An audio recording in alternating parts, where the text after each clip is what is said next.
اللجن اللجن اللجن اللجن يا مولا اللجن اللجن اللجن اللجن اللجن اللجن اللجن يا صاحب السماء اللجن اللجن اللجن محمد صلى الله عليه محمد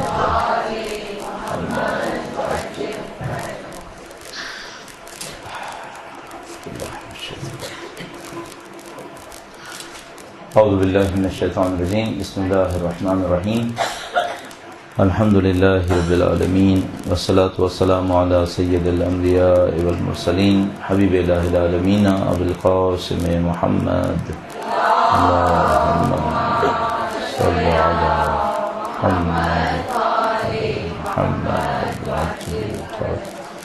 وعلى آله الطيبين الطاهرين سيما بقية الله في الأرضين قال الله تعالى في كتابه الكريم بسم الله الرحمن الرحيم ونريد أن نمن على الذين استضعفوا في الأرض ونجعلهم أئمة ونجعلهم الوارثين. ایک بار پھر درود بھیجے گا محمد وآل محمد صلی علی محمد وآل محمد وعجل فرجهم اجمعین. آج کے سیشن کے لیے جو ٹاپک ہمارے پاس ہے وہ مجالس کے ذمہ دار اور ان کی ذمہ داریاں.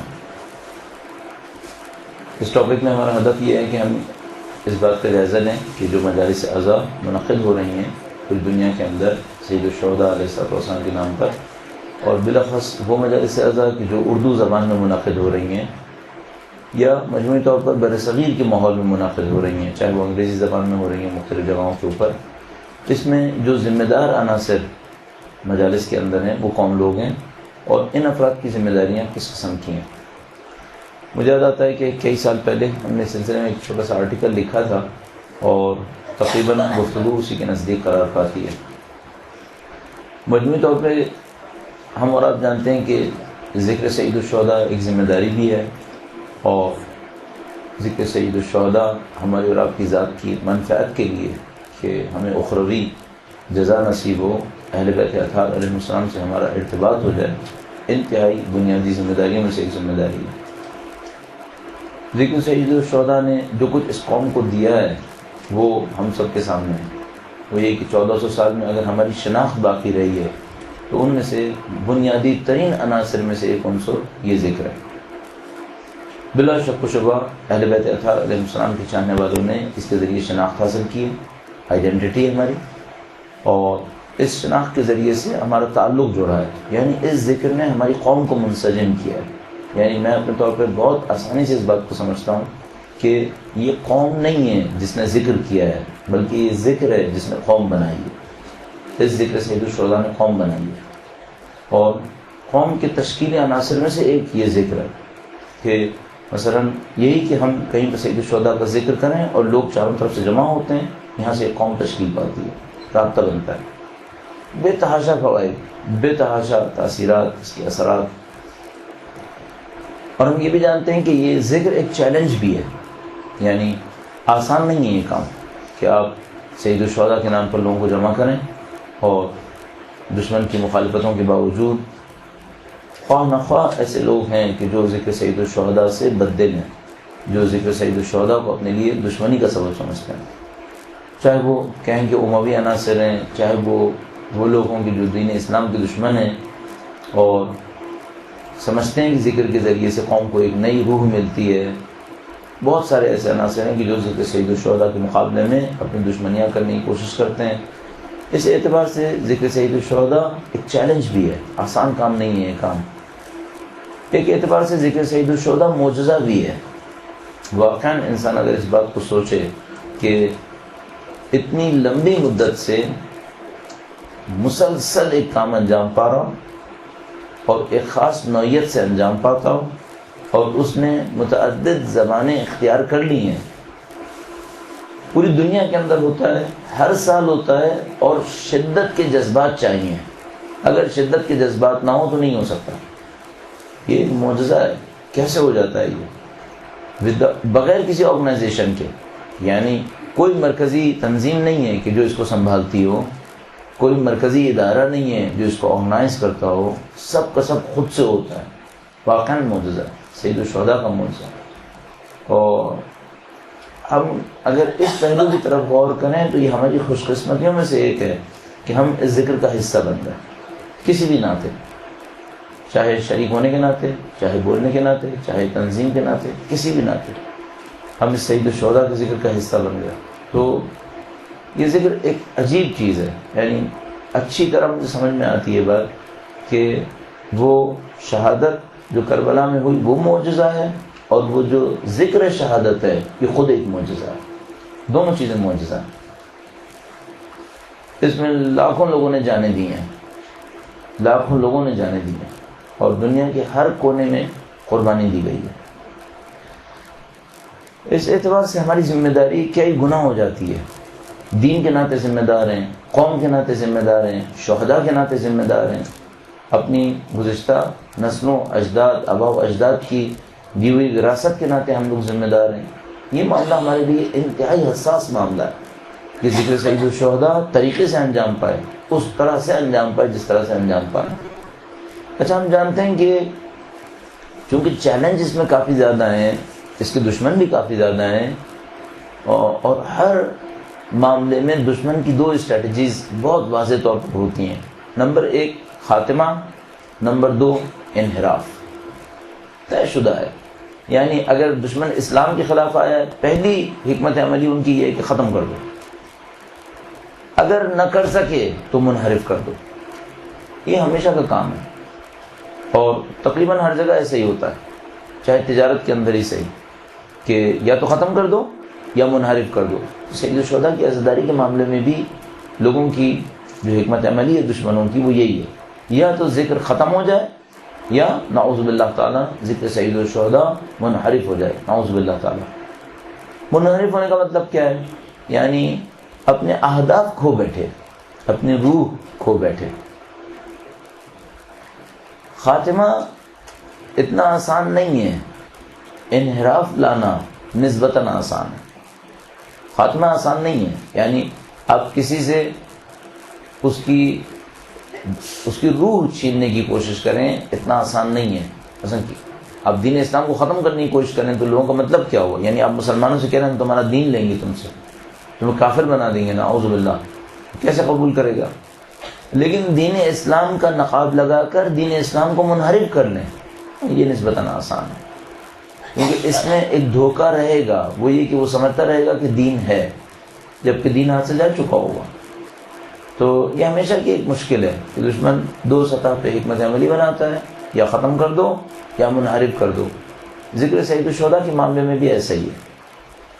ایک مدت تک یہ دشمن سوچتے رہے اسے ختم کرو، لہذا قبر سید الشہداء کے اوپر مختلف طریقوں سے ختم کرنے کی کوشش کی جاتی رہی، قبر کے نشان کو مٹانے کی کوشش کی جاتی رہی، مدتوں تک کوشش کرتے رہے کہ ختم کرو.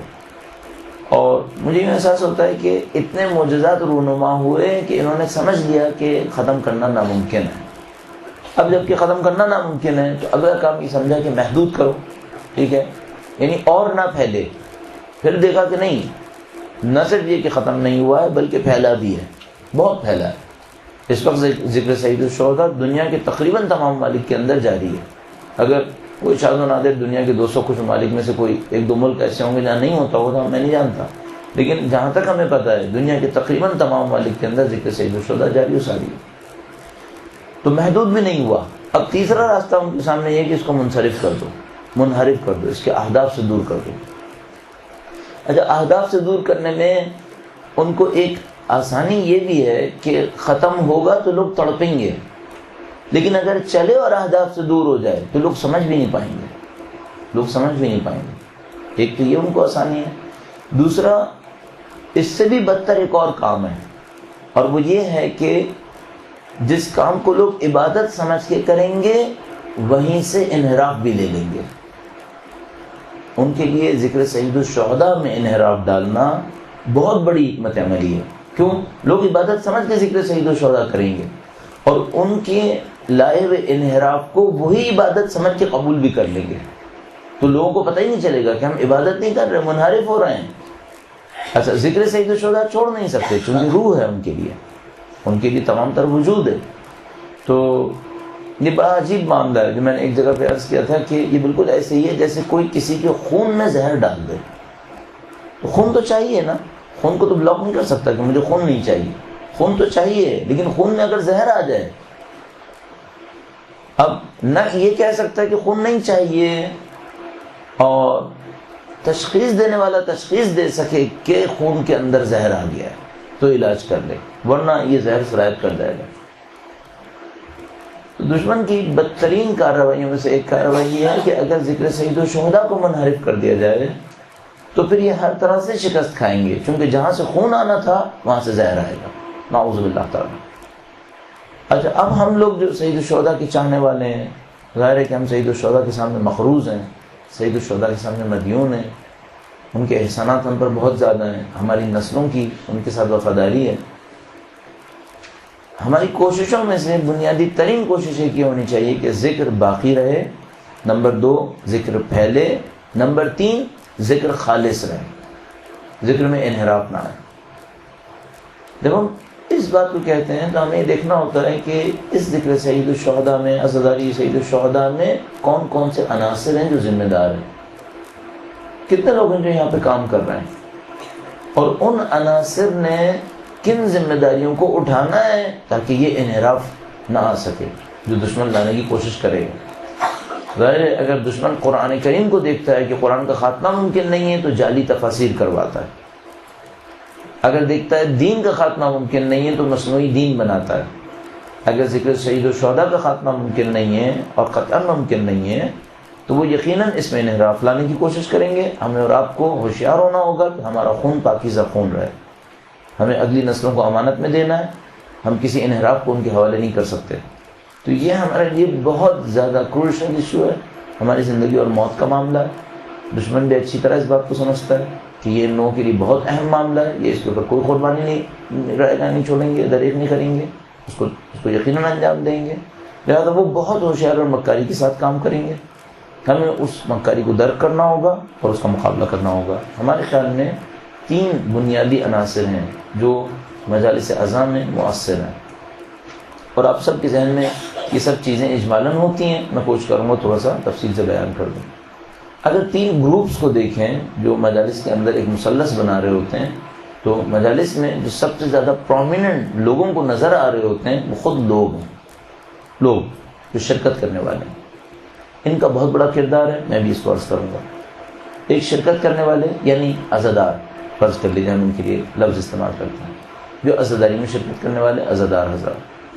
نمبر 2 خطباء ہیں ہمارے پاس، ان خطباء میں ذاکرین، علماء اور دوسرے لوگ، حتیٰ شعراء، قصیدہ خوان، نوحہ خوان، سوز سلام پڑھنے والے، یہ سب شامل ہیں جو کسی نہ کسی طریقے سے اس پرومیننٹ جگہ کے اوپر جاتے ہیں، چاہے وہ ایک ممبر ہو، چاہے وہ ایک چوکی ہو، چاہے وہ کوئی بھی چیز ہو جس میں پرومیننٹ ہو جاتے ہیں وہ لوگ، اس کو ہم خطبہ کا ٹائٹل دے رہے ہیں۔ نمبر 3 جس کو ہم اور آپ غلطی سے بانیان مجالس کہتے ہیں، اس کو میں نہیں کہوں گا بانیان مجالس، میں اسے کہوں گا منتظمین۔ یہ لفظ مجھے بالکل پسند نہیں آتا اور مجھے اس کی کوئی حکمت سمجھ میں نہیں آتی۔ یا تو یہ کہیں کہ لفظ استعمال کر رہے ہیں بغیر معنی کے، تو پھر منتظمی کیوں نہیں کہہ دیتے اگر بغیر معنی کے استعمال کرنا ہے، اور اگر معنی کے ساتھ استعمال کر رہے ہیں تو یہ لوگ بانی ہو ہی نہیں سکتے، کوئی بانی ہو ہی نہیں سکتا۔ اگر طے شدہ، اگر یہ طے ہے کہ ہم سید الشہداء کی عزا کا بانی کسی کو ڈھونڈیں تو وہ چوتھے امام کے سوا کون ہو سکتا ہے؟ سلام اللہ علیہ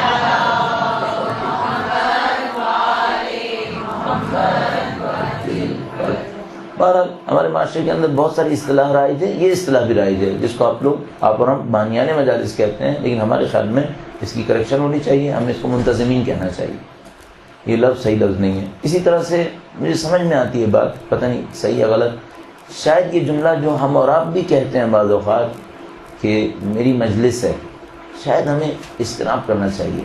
آپ کہیں مجھے مجلس پڑھنی ہے، مجلس کو اپنے آپ سے منسوب مت کریں، مجلس کو سید الشہداء سے منسوب رہنے دیں. سید الشہداء کی مجلس ہے، میں نے پڑھنی، مت کہ میرا عشرہ ہے. آپ کہیں گے شاید کوئی مجھ سے کہے کہ بھئی الفاظ پہ اتنا زیادہ تاکید نہیں ہونی چاہیے، مفہوم پہ تاکید ہونی چاہیے. ٹھیک ہے، لیکن یہ الفاظ دھوکہ دے دیتے ہیں ہم لوگوں کو. اگر ہم الفاظ کو بھی صحیح کر لیں تو کیا برائی ہے؟ کہنے میں صحیح کر لیں، نہ کہیں میرا عشرہ ہے، مجھے میری مجلس ہے. آپ کہیں گے نہیں، ایک عشرہ مجلس ہے جو مجھے پڑھنا ہے، مجھے ایک عشرہ پڑھنا ہوتا ہے، مجھے ایک مجلس پڑھنی ہے، یا مجھے وہاں جا کے پڑھنا ہے. اس طرح کی کوئی اصطلاح استعمال کریں. مجلس کو سید الشہداء سے منسوب رہنے دیں. نہ بنا کے معاملے میں کوئی اپنے آپ سے منسوب کرے، نہ حتیٰ پڑھنے کے معاملے میں کوئی اپنے آپ سے منسوب کرے. اس کو وہیں رہنے دیں. باقی ہم لوگ خادم ہیں، خدمت کریں، اس خدمت پہ فخر کرتے ہیں، اس میں کوئی شبہ نہیں ہے. لیکن یہ کہ اس کو اپنے آپ سے منسوب نہ کریں. شاید میرا اپنے ایک خیال ہے، ذاتی طور پر میں سمجھتا ہوں مجھے نہیں کرنا چاہیے اگر میں کرتا ہوں. تو یہ 3 گروپس ہیں یہاں پر، ایک شرکت کرنے والے، ایک خطبہ ہیں اور ایک منتظمین ہیں.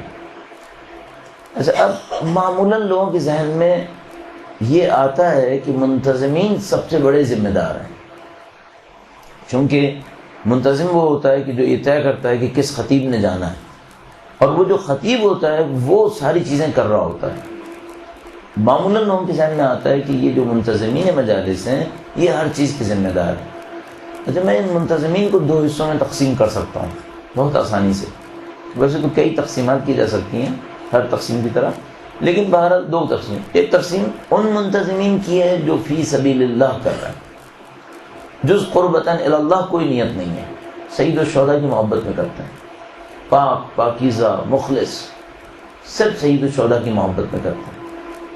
ایک وہ ہیں جو کسی غرض سے کرتے ہیں، جو کسی مصلحت کے لیے کر رہے ہوتے ہیں، اپنے کسی ذاتی مفاد کے لیے کر رہے ہوتے ہیں. صحیح؟ بس 2 کیٹیگریز ہو گئیں. ایک وہ کیٹیگری ہے جو فی سبیل اللہ قربتاً الی اللہ، محض اللہ کی خاطر انجام دیتے ہیں.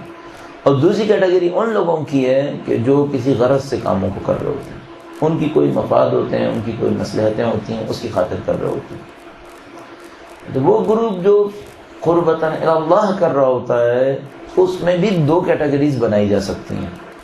ایک وہ ہے جس کی نیت پاکیزہ ہے اور دین بھی سمجھ میں آ گیا اسے. ایک وہ ہے جس کی نیت پاکیزہ ہے لیکن دین نہیں سمجھ سکا ہے، وہ دین نہیں سمجھ سکا. جو اس نے سمجھ لیا اس میں پاکیزہ ہے، باقی دین سمجھ میں نہیں آیا. اس کی تشریح میں عرض کروں گا. ایک دفعہ سندھ کے بہت بزرگ عالم ہیں اور قابل احترام، انتہائی قابل احترام، مولانا غلام قمبر کریمی صاحب، بھٹشاہ میں ہوتے ہیں میرے خیال میں، اور بزرگ ہیں، نجف میں بھی ہوتے تھے. ان کے سامنے میں نے عرض کیا، بات ہو رہی تھی کہ مدرسوں کی حالت بہت خراب ہے سندھ کے اندر. پنجاب کے مدارس اس اعتبار سے نسبتاً کافی بہتر ہے، سندھ کے مدارس بہت خراب حالت ہیں. شاید ہی کوئی چند مدارس ہوں جو اس اعتبار سے بہتر حالت میں ہوں، مالی اعتبار سے بھی انتہائی مصیبتوں میں. ان کے سامنے تذکرہ ہوا تو انہوں نے کہا کہ نہیں، ایسا نہیں ہے کہ لوگ صحیح نہیں ہیں، غلطی ہماری ہے، ہم نے لوگوں کو دین نہیں دیا. ہم نے پوچھا وہ کیسے؟ کہا دیکھو، ہم نے ان کو یہ بتایا کہ جتنا بھی دین ہے وہ بس 10 دیگیں چڑھانا ہے، وہ یہ کام کر رہا ہے. ان کو کہا جتنا بھی دین ہے وہ 3 دن ایک مجلس کر دو، وہ یہ کام کر رہے ہیں. اس پہ لاکھوں روپے لگاتے ہیں، اپنی جان بھی خطرے میں ڈالتے ہیں، سیاسی مفادات بھی خطرے میں ڈالتے ہیں. اگر ہم نے ان کو سمجھایا ہوتا کہ بھائی یہ دین بہت وسیع ہے اور ذکر سید الشہداء سے اسپرٹ لے کر اس دین کو پھیلانا ہے، یہ وہ کر رہے ہوتے ہیں. ہم نے نہیں سمجھایا ان کو، ہم نے بتایا ہی نہیں کہ مساجد کی بھی اہمیت ہے. انہوں نے مسجدوں پہ توجہ نہیں دی. ہم نے نہیں بتایا کہ بھائی دین کے اندر مدرسے بھی بنانے پڑیں گے. بالآخر یہ عزاداران سید الشہداء کے لیے خطبہ کہاں سے بنیں گے، علماء کہاں سے آئیں گے؟ ان کو نہیں بتایا گیا. انہوں نے اپنا کام کر لیا، باقی کام چھوڑ دیا انہوں نے. تو اگر ہم بتا دیتے تو بہتر ہو جاتا. اب یہ جو 2 کیٹیگریز ہیں کون سی ہیں؟ ایک وہ ہے جس کی نیت خالص ہے اور اس کو پتہ ہے کہ دین کیا ہے، اور ایک وہ ہے جس کی نیت خالص ہے، اسے دین کچھ نہیں پتا. دین کچھ نہیں پتا کیا سمجھتا ہے؟ وہ یہ سمجھتا ہے جتنے زیادہ لوگ مجلس میں آ جائیں یہی ثواب ہے. بالکل اچھی نیت سے سمجھتا ہے کہ زیادہ ہونا زیادہ ثواب ہے، زیادہ رونا زیادہ ثواب ہے. وہ یہ سمجھ رہا ہوتا ہے. ٹھیک ہے. اچھا وہ جو کیٹیگری منتظمین مجالس میں سے جس کی نیت بھی خالص ہے، جس کا دین بھی پاکیزہ ہے، اس کی ذمہ داری اس کو بہت اچھی طرح پتہ ہے کہ مجھے ایسے آدمی کو بٹھانا ہے کہ جو لوگوں کو دین دے، سید الشہداء کی فکر دے، سید الشہداء کا پیغام دے. بہت اچھی طرح جانتا ہے، اپنے کام کو اچھی طریقے سے کرتا ہے. وہ جس کی نیت خالص ہے لیکن اس کو نہیں پتا کہ دین کیا ہے، وہ یہ سمجھ رہا ہے زیادہ لوگوں کا آنا اصل ہے. اچھا جب وہ یہ سمجھ لیتا ہے اس کے ساتھ اور اضافات بھی ہوتے ہیں. پھر وہ کیا سمجھ رہا ہوتا ہے اپنی نیت خالص کے ساتھ؟ وہ یہ سمجھ رہا ہوتا ہے کہ جو ذکر حسین میں جتنے بھی نخرے دکھائے پورا کرنا میری ذمہ داری ہے. پورے خلوص سے سمجھ رہا ہوتا ہے کہ یہ کچھ بھی کرے میری ذمہ داری ہے. پورے خلوص سے سمجھ رہا ہوتا ہے کہ ذاکر حسین کوئی بھی گناہ کرتا رہے، جب تک ذکر کر رہا ہے مجھے احترام دینا ہے. ختم ہو گیا معاملہ. اچھا آپ کہیں گے اس کی نیت خراب ہے؟ نہیں، نیت نہیں خراب، نیت صحیح ہے. بدقسمتی سے یہ ان مسائل سے دوچار ہو گیا ہے. اچھا اب یہ اپنی دانش میں سب سے بڑی خدمت کیا کرے گا؟ وہ بندہ لے کر آئے گا جو زیادہ سے زیادہ بندے لا سکے. بس اس کو لے کر آئے گا جو زیادہ سے زیادہ رلا سکے. بس کیونکہ اس سے زیادہ دین اس کے پاس نہیں ہے.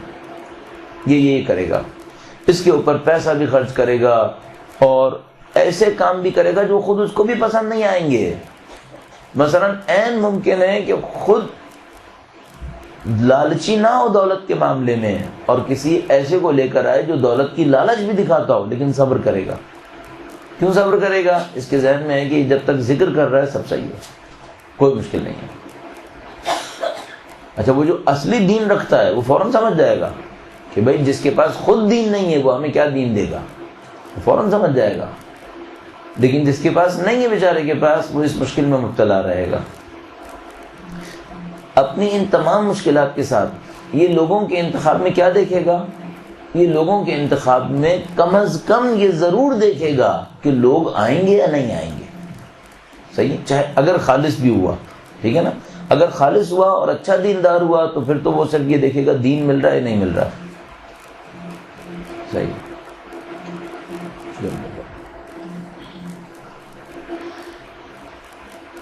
اور اگر اس کی نیت اچھی ہے لیکن دین نہیں پتا تو یہ صرف یہ دیکھے گا لوگ آئیں گے یا نہیں آئیں گے. اچھا اب صرف اس کیٹیگری کو سالو کر لیتے ہیں. اس میں اس کے تمام تر فیصلے کس بات کو دیکھ کے ہو رہے ہوں گے؟ لوگ آئیں گے یا نہیں آئیں گے. پھر اصلی حاکم کون ہوا؟ لوگ. جو لوگ چاہیں گے یہ کرے گا. اپنی نیت میں خالص ہے، اس کو دین کی کوئی خبر نہیں ہے، لیکن اس کو صرف ایک بات پتا ہے، مجھے لوگوں کو رلانا ہے، مجھے ذکر سید الشہداء کرنا ہے، مجھے زیادہ سے زیادہ لوگ چاہیے. یہ کیا کرے گا؟ یہ صرف یہ دیکھے گا لوگ آئیں گے یا نہیں آئیں گے. اصل حاکم کون ہو گیا؟ لوگ حاکم ہو گئے. صحیح. اب اس دوسری کیٹیگری پہ آ جائیے. وہ جو زر پرست ہے، وہ جو مفاد پرست ہے، صحیح ہے، وہ کن لوگوں کو لائے گا؟ اچھا یہ جن لوگوں کو لاتا ہے ان کو پیسے بھی دیتا ہے، ٹھیک ٹھاک پیسے دیتا ہے. صحیح. یہ کن لوگوں کو لائے گا؟ یہ ان لوگوں کو لائے گا جو زیادہ سے زیادہ چندہ لا سکیں گے. ٹھیک ہے. یہ اس خطیب کو لے کے آئے گا جس کے نام پہ مجھے چندہ زیادہ ملے گا، ڈونیشن زیادہ ملے گا. یہ اس خطیب کو لے کے آئے گا جس کے نام پہ پبلک بہت آئے گی. پبلک بہت آئے گی تو پیسے بھی آئیں گے. یا فرض کر لیں اس کو پیسے کی غرض نہیں ہے، طاقت کی غرض ہے. علاقے کا چودھری ہے، چودراہٹ چاہتا ہے اپنی، تو اپنی چودراہٹ کے لیے کیا چاہتا ہے؟ زیادہ سے زیادہ لوگ آئیں. اب دوبارہ حاکم کون ہو گیا؟ لوگ. اگر لوگ نہیں آئے تو یہ جو مفاد پرست ہے یہ بھی اس بندے کو نہیں بلائے گا. اگر لوگ نہیں آئے، کیوں؟ لوگ آئیں گے تو سب کچھ ہوگا، لوگ آئیں گے تو پیسہ آئے گا، لوگ آئیں گے تو طاقت آئے گی. صرف ایک جگہ ہے جہاں پر مفاد پرست انسان لوگوں کو نہیں دیکھے گا، وہ یہ کہ یہ مفاد پرست کوئی فکر پھیلانا چاہتا ہے جس میں لوگوں کو بھی نہیں دیکھتا. اس وقت پھر یہ لوگوں کو نہیں دیکھے گا اور اپنے بندے کو لے کر آئے گا. لیکن ایسا بہت کم ہوتا ہے. ان مفاد پرستوں کی فکر نہیں ہوتی. یہ مفاد پرست صرف مفاد کے پیچھے دوڑتے ہیں، ان کو اپنے مفاد سے سروکار ہوتا ہے. ہاں ایک اور امکان ہے، آپ کہیں گے برائی کو اتنا زیادہ کیوں سوچ رہا ہوں لیکن انالیسس کر رہا ہوں، وہ یہ کہ اس خطیب سے اس کی کوئی مصلحت پھنسی ہوئی ہو، وہ کسی پارٹی کا ہے، یہ بھی اسی پارٹی کا ہے، اس خاطر لے آئے گا سیاسی پارٹی کو اس ٹائپ کی چیز ہو جائے. لیکن معمولاً جو لوگ اصل میں فیصلہ کرتے ہیں وہ خود لوگ ہوتے ہیں، لوگ فیصلہ کرتے ہیں. اب آئیے خطبہ کی طرف. خطبہ کیا بولتے ہیں؟ میں اگر بانیان مجالس جس کو ہم نے منتظمین کہا، اس میں شبہ کروں کہ شاید وہ اپنی چلاتے ہوں، خطبہ کے اندر وداؤٹ کوشچن صرف لوگوں کو دیکھتے ہیں. مخلصین تو اپنا کام کریں گے، جو مخلصین ہوں گے، جن کے پاس مخلص ہوں، دین بھی ہوگا، وہ اپنا کام کریں گے، وہ دین دیں گے. جو اس سے کم ہوئے وہ صرف لوگوں کو دیکھیں گے، کچھ بھی کرنے سے لوگوں کو دیکھیں گے. اگر ان کو دولت چاہیے تب بھی لوگوں کو دیکھیں گے، اگر ان کو اقتدار چاہیے تب بھی لوگوں کو پکڑیں گے، ان کو شہرت چاہیے تب بھی لوگوں کو دیکھیں گے. یعنی ان خطبہ کا صرف ایک محور ہوگا، پبلک کو کیسے گھسیٹنا ہے، بس. یہ دونوں کیٹیگریز اگر راستے سے نکلتے ہیں صرف پبلک کو دیکھتے ہیں، صحیح ہے. اب آپ مجھے بتائیے اصلی حاکم اس پورے عزاداری کے پروسیس میں کون ہے؟ لوگ ہیں جو اصلی حاکم ہیں، باقی کوئی حاکم نہیں ہے یہاں پر، لوگ حاکم ہیں. اب ان لوگوں کو بیوقوف بنانے کے لیے بعض اوقات مختلف لوگ مختلف حربے کر رہے ہیں، ان لوگوں سے پیسے نکلوانے کے لیے مختلف حربے کر رہے ہیں، ان لوگوں کو بیوقوف بنانے کے لیے مختلف کام کرتے ہیں. لیکن اصلی حکومت لوگوں کے ہاتھ میں ہے. یعنی کتنا ہی بڑا خطیب کیوں نہ ہو، اگر لوگ یہ فیصلہ کریں کہ ہم اس کو صحیح کریں گے، خدا نہ کرے اگر وہ غلط راستے پہ چل نکلا ہے، صرف ایک کام کریں، جانا چھوڑ دیں، تو معاملہ ختم ہو جائے گا. اگر دنیا طلب لوگوں کو پتہ چل جائے نا کہ ہماری دنیا قرآن پڑھنے میں ہے، تو سارے دنیا طلب قرآن کے حافظ بن جائیں گے. میں آپ کو یقین سے کہہ رہا ہوں اگر چینلز کو پتہ چل جائے کہ ہم قرآن دکھائیں گے تو ایڈورٹیزمنٹ ملیں گے، تو یہ 24 گھنٹے قرآن دکھائیں گے. ان کو کسی چیز سے کوئی غرض نہیں ہے، ان کو صرف پیسے سے غرض ہے، ان کو پیسہ چاہیے. اور یہ ایڈورٹیزمنٹ اس وجہ سے ہے کیونکہ ایڈورٹیزمنٹ کے ذریعے سے پیسہ آ رہا ہوتا ہے.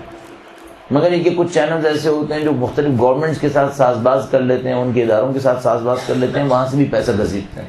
مختلف چینل جو ہیں وہ رشوتوں کے ذریعے سے پیسہ لے رہے ہوتے ہیں. لیکن وہ ان تمام کے لیے بھی جو پہلی چیز چاہیے ہوتی ہے اس کو کہتے ہیں ویورشپ، دیکھنے والے کتنے ہیں.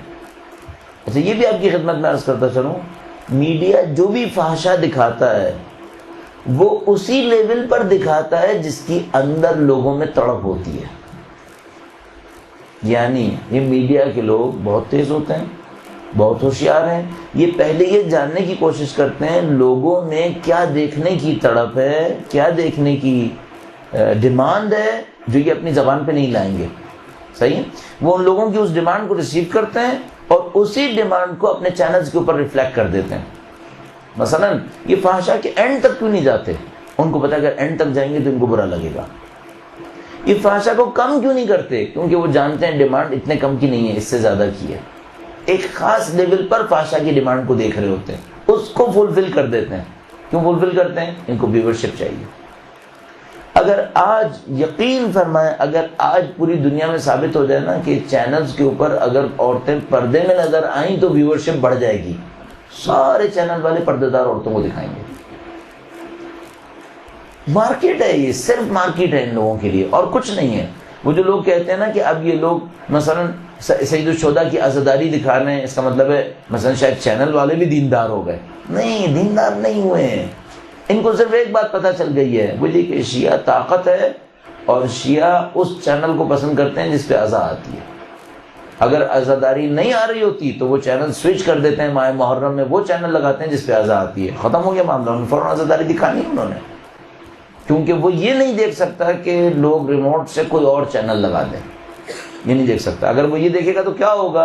اس کی ویورشپ ڈاؤن ہو جائے گی. جیسے ہی ویورشپ ڈاؤن ہوگی اس کی پر منٹ ایڈورٹیزمنٹ کی کاسٹ کم ہو جائے گی، اس کا ریونیو کم ہو جائے گا. اس کا جیسے ریونیو کم ہوگا اس کے چینل کے مالکین اس کو جاب سے باہر نکال دیں گے کہ بھائی یہ کیا کیا، ریونیو کم ہو گیا، پیسہ کیوں کم ہوا. تو وہ اس کو ازا دکھانی پڑے ازداری دکھائے گا، بنی امیہ کے قصیدے دکھانے پڑے بنی امیہ کے قصیدے دکھا دے گا، تو کوئی سروکار نہیں۔ تو وہ جو دنیا پرست ہیں اگر چینلز کی صورت میں ہو تب بھی لوگوں کو دیکھتے ہیں کہ لوگ ہیں یا نہیں ہیں، لوگوں کو کیسے گھسیٹنا ہے، اور وہ دنیا پرست اگر دین میں آ جائیں تب بھی لوگوں کو دیکھتے ہیں لوگوں کو کیسے گھسیٹنا ہے۔ لہذا میں نے آپ کی خدمت میں عرض کیا، اگر آج ثابت ہو جائے کہ لوگ اس چیز کو دینے کے لیے آئیں گے تو پھر لوگ سب اسی کو دینا شروع کر دیں گے، کوئی مشکل نہیں۔ ڈیمانڈ کے اوپر چل رہے ہوتے ہیں سب کے سب لوگ۔ اب ہمارے سامنے جو سب سے بڑا کوسچن ہے وہ یہ کہ ہم لوگوں کو کیسے سنبھالیں۔ اگر لوگ صحیح ہو گئے تو باقی سارا سیٹ اپ صحیح ہو جائے گا۔ اچھا اب ممکن ہے کوئی یہ کہ بھائی یہ ایک سرکولر گیم ہے۔ سرکولر گیم کیسے ہے؟ وہ یہ کہ لوگ اس وقت صحیح ہوں گے جب خطیب صحیح سنائیں گے، اور خطیب اس وقت صحیح سنائیں گے جب منتظمین ان کو بٹھائیں گے، اور منتظمین اس وقت بٹھائیں گے جب لوگ ڈیمانڈ کریں گے، اور لوگ اگر غلط ڈیمانڈ کریں گے تو یہ سرکل الٹا گھومے گا اور غلط لوگ آئیں گے اور لوگ غلط سیکھیں گے۔ یہاں پر ایک بریک تھرو چاہیے، ہمیں ایک بریک تھرو چاہیے۔ وہ بریک تھرو کیسے چاہیے وہ بھی آپ کی خدمت میں عرض کرتا ہوں۔ درود بھیجیں محمد و آل محمد۔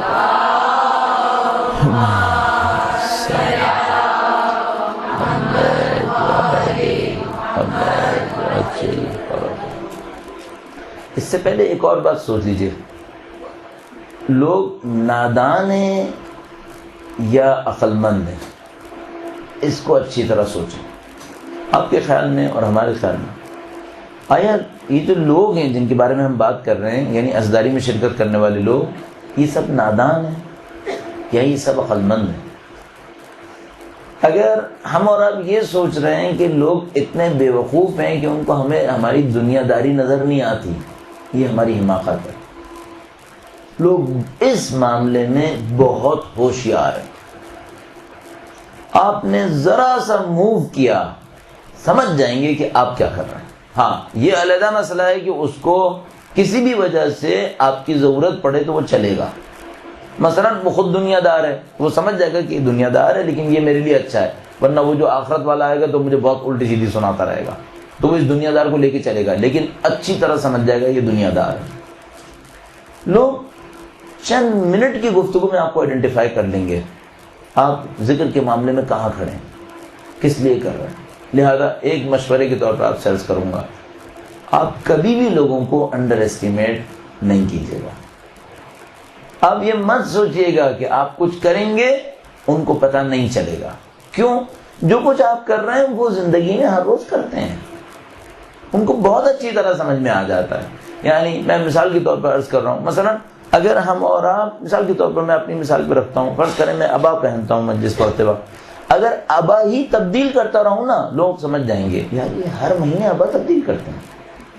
اچھا آپ کہیں گے نہیں لوگوں کو کیا پتہ چلے گا کون سی ابا پہنی؟ نہیں یار سنیں، بیوقوف نہیں ہے، بہت ہوشیار، بہت ہوشیار لوگ ہیں۔ میں آپ کو بھی یقیناً جن لوگوں کو تجربے ہیں ان کو بہت تجربے ہو چکے ہوں گے۔ مجھے یہاں 16 سال ہوئے ہیں پاکستان میں، ٹھیک ٹھاک تجربے ہو چکے ہیں مجھے لوگوں کی ہوشیاریوں کے۔ لوگ ایک ایک چیز نوٹ کر رہے ہوتے ہیں۔ بہت معذرت کے ساتھ عرض کر رہا ہوں، آپ سب چونکہ بہنیں ظاہر ہے کہ آپ ان معاملات کے اندر ہیں، میں آپ کی خدمت میں عرض کر رہا ہوں، اگر آپ نے اپنے ظاہر کے اوپر بھی بہت زیادہ توجہ دی ہے، لوگ اس بات کو فوراً سمجھ جائیں گے آپ نے اچھا نہیں کیا، سمجھ جائیں گے۔ آپ یقین فرمائیے ایک آدمی نے مجھے فون کیا، کہنے لگا فلاں خطیب، میں چڑھ گیا اس سے۔ میں نے کہا کیوں؟ کہنے لگا ایک تاریخ بتائی، اس تاریخ پہ تقریر کرنے آیا، داڑھی بالکل صاف تھی۔ میں نے کہا تو ہمیشہ صاف ہوتی، اس دن کیا نئی بات تھی؟ کہنے لگا نہیں اسی دن شیو کر کے آیا تھا۔ میں نے کہا اس سے کیا فرق پڑتا ہے؟ کہنے لگا 3 دن پرانا شیو ہوتا نا تو مجھے اتنا برا نہیں لگتا، یہ کمبخت اس دن بھی شیو کر رہا تھا۔ آپ سمجھ رہے ہیں؟ وہ اتنی دور بیٹھا ہوا دیکھ رہا ہے کہ آج 10 محرم کے دن بھی شیو کر کے آیا۔ اب میں آپ کے اوپر رکھوں تو وہ سمجھ جائے گا کہ ان خانم نے شروع کے 10 دن میں بھی فیشل نہیں چھوڑا اپنا، فوراً سمجھ جائیں گی۔ آپ مت سمجھیے گا کہ یہ لوگ بیوقوف ہیں، نہیں یہ بیوقوف نہیں۔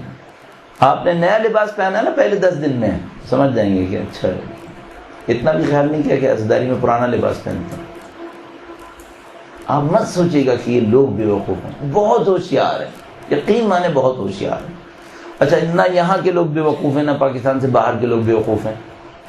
ابھی چند دن پہلے پاکستان سے باہر سے کسی نے فون کیا، اور ایسے ہی فون کیا تو میں ایک بہن ہے، بہت معززہ، بہت مومنہ خاتون، ماشاءاللہ پورا ان کا خاندان بہت نفیس خاندان، بچے بھی پاکیزہ، شوہر بھی بہت نفیس، اور ان کے والد تو ماشاءاللہ بہت بہت پاکیزہ آدمی، اچھا آدمی، محنتی آدمی۔ انہوں نے فون کیا اور مجھے سمجھ میں نہیں آیا کیوں فون کیا۔ میں نے پوچھا کیا ہوا؟ کہنے کہ بس میرا بہت دل چاہا۔ میں نے کہا کیا مسئلہ کیا ہے؟ کہنے کہ پاکستان سے ایک ذاکرہ نے فون کیا اور انہوں نے مجھ سے کہا کہ ہم آپ کے ملک آ رہے ہیں مجلس کے لیے، آپ تشریف لائیے۔ ہم نے دعوت نہیں دی تھی، اور خود فون کیا اور کہا کہ ہم مجلس پڑھنے آ رہے ہیں۔ انہوں نے کہا ضرور تشریف لائیے۔ انہوں نے کہا کہ آپ ہمارے لیے پروگرام رکھیں۔ میں نے کہا بالکل رکھیں گے، سر آنکھوں پر حاضر، امام بارگاہ حاضر ہے۔ انہوں نے ساری باتیں کر لیں، کتنے پروگرام رکھیں گے، کتنے دن رکیں گے۔ اس کے بعد جو فون کرنے والی تھیں انہوں نے خود پوچھا آپ کتنا دیں گے؟ اس نے کہا کہ ہم اس طرح کی ایک مشکل میں ہیں، میں نہیں بتانا چاہ رہا کہ وہ آئیڈینٹیفائی ہو جائے وہ ایریا، کہ اس طرح کی ایک مشکل میں ہے، ہم اتنا دے سکتے ہیں۔ کہنے لگی کہ اس نے پتہ نہیں 10-15 منٹ مجھے ڈانٹا کہ تم عزاداری کرواتے ہو، پیسے کیوں نہیں دیتے؟ تمہیں نہیں پتا چوتھے امام اتنے پیسے دیتے تھے؟ تو کہنے لگی کہ مجھے اینڈ میں یہ لگ رہا تھا کہ شاید میں شیعی نہیں ہوں جس حساب سے مجھے ڈانٹ رہی ہوں۔ اس کے بعد کہنے لگی کہ میرا دل اتنا گھبرا رہا تھا کہ میں سوچا میں فوراً کسی عالم سے بات کر لوں ورنہ میرا دل پھٹ جائے گا، مجھے لگ رہا ہے میں شیعی نہیں رہی۔ کیا لوگ نہیں سمجھ رہے کہ لوگ مادہ پرستی کر رہے ہیں؟ یہ لوگ بیوقوف ہیں کیا؟ آپ کی میری ایک ایک حرکت پہچانتے ہیں، یہ ہماری اور آپ کی رگ رگ سے واقف ہیں، ہمارے جیسے پتہ نہیں کتنوں کو جھیل چکے ہیں۔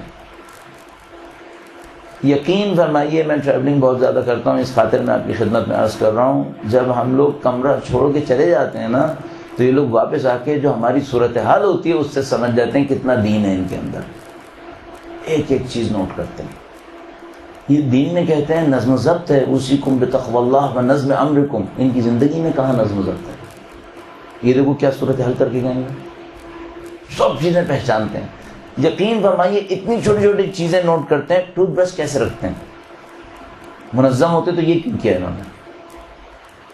ایک ایک بات نوٹ کرتے ہیں کہ بھئی یہ ان کی یہ زندگی میں یہ حصہ کیوں ہے، یہ حصہ کیوں ہے۔ اچھا یہ تو شکر کریں جو ٹریولنگ نہیں کرتے ان کی زندگی پرسنل لائف بچ جاتی ہے، ان کی پرسنل لائف ڈسکلوز نہیں ہوتی، لیکن جو ٹریولنگ زیادہ کرتا ہے اس کی تو سمجھیں ساری زندگی لوگوں کے سامنے ہوتی ہے۔ پھر وہ آپ کی ایک ایک چیز نوٹ کریں گے، ان کے ٹریولنگ بیگ کے اندر کتنی چیزیں ہیں، آیا واقعہ ایک عالم کو زیب دیتا ہے اتنی چیزیں لے کے ہر وقت چلتا پھرے، ایک ایک چیز نوٹ کرتے ہیں۔ تو آپ مت سمجھیے گا یہ لوگ بیوقوف ہیں، لوگ بہت ہوشیار ہیں۔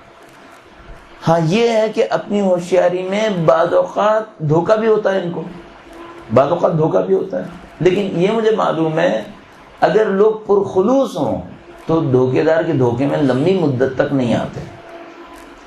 ہاں اگر وہ خود پرخلوص نہ رہیں تو پھر جان بوجھ کے دھوکہ قبول کرتے رہتے ہیں، پھر جان بوجھ کے دھوکہ قبول کرتے ہیں، یعنی ان کو پتہ چل جاتا ہے کہ یہ دھوکہ دے رہا ہے۔